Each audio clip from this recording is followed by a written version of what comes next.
Olá! Hoje a gente vai mergulhar num tema que está, assim, fervendo, né? A situação envolvendo o ministro Alexandre de Moraes e uns sinais de tensão lá no Supremo Tribunal Federal. Isso. A gente está olhando para notícias recentes, comentários, um evento específico em São Paulo também. Exato. E a ideia é tentar entender o que essas fontes sugerem, sabe? Sobre um possível isolamento do Moraes, como ele estaria reagindo e o que isso significa para o STF. E como a pressão de fora, tipo sanções, pode estar influenciando tudo isso, né? Justamente. Bom, vamos começar por esse evento em São Paulo, no TCE. Era para ser uma aula, mas virou meio que um ato de apoio a ele, né? Sim, só que a descrição que a gente tem é do evento um pouco hum, esvaziado. Esvaziado como? Olha, com ausências bem notadas, governador Tarcísio, prefeito Ricardo Nunes, não foram. No ano anterior, o Tarcísio tinha ido, por exemplo. Hum, E quem estava lá homenageando? Basicamente gente já ligada ao próprio Moraes, como o Floriano de Azevedo Marques, a Ana Elisa Bechara. entendi. Poucos juristas de fora desse círculo mais próximo. E a leitura disso, segundo essas fontes, seria o quê? Isolamento? É essa a interpretação que aparece. Um isolamento que estaria crescendo, e aí já conectam isso com as possíveis sanções da Lei Magnitsky, dos Estados Unidos. Ah, a questão das sanções. Isso. Aquele receio, talvez, de outras figuras se associarem a ele nesse momento de pressão internacional, né? Faz sentido a conexão. E aí entra o discurso do próprio Moraes nesse evento, que também deu o que falar.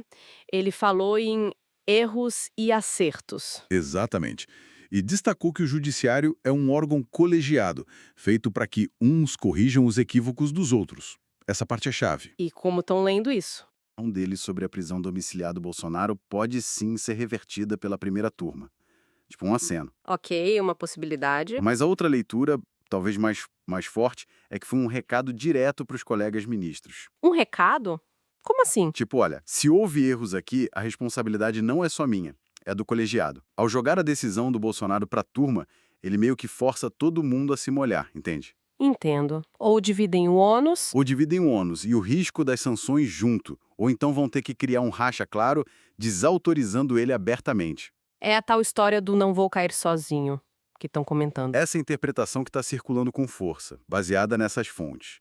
É como se ele dissesse, estamos juntos nisso pro bem ou pro mal. E essa pressão da lei Magnitsky, então, seria o motor por trás dessa dinâmica toda. É a conexão principal que essas análises fazem. Falam muito dessa preocupação com o alcance das sanções. Especula-se que poderiam ir além dele. Os relatos que a gente analisou mencionam a possibilidade de atingir familiares, citam a esposa do Moraes, filho do Barroso, e associados como Gabriel Chalita e até outros ministros, né? Barroso, Gilmar Mendes. Nossa, Mencionam até um suposto mapeamento pelos Estados Unidos de escritórios de advocacia, institutos ligados a essas figuras. Isso gera um clima, né? imagino um clima de apreensão. As fontes falam em desespero mesmo, em alguns círculos. Ministros buscando entender com banqueiros o quão sérias e abrangentes seriam essas sanções.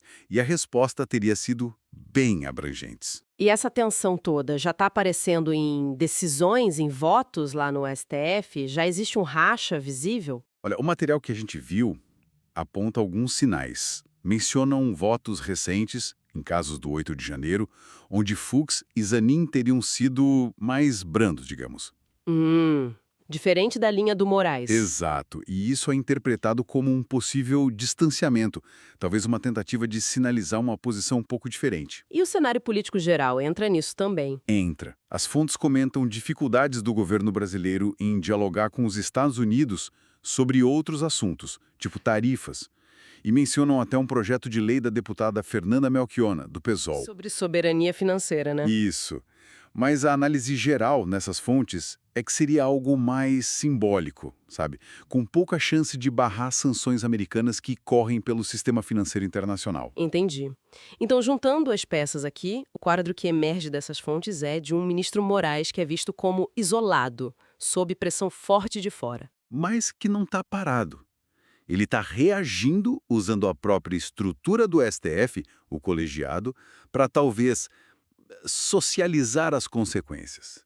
É, a ideia do não vou cair sozinho parece ser central nessa análise toda. Sem dúvida. É uma situação bem complexa. Essa pressão externa, via sanções, parece estar causando um terremoto silencioso na elite política e jurídica aqui. Pode forçar realinhamentos importantes no Supremo. É fascinante observar essa interação de pressões internas e externas. Com certeza. Mostra como as coisas estão conectadas. E para a gente fechar, fica uma pergunta no ar, né? Se essa análise sobre o alcance das investigações financeiras estiver certa, pegando rede familiares, negócios associados, qual o impacto disso a longo prazo? Exato.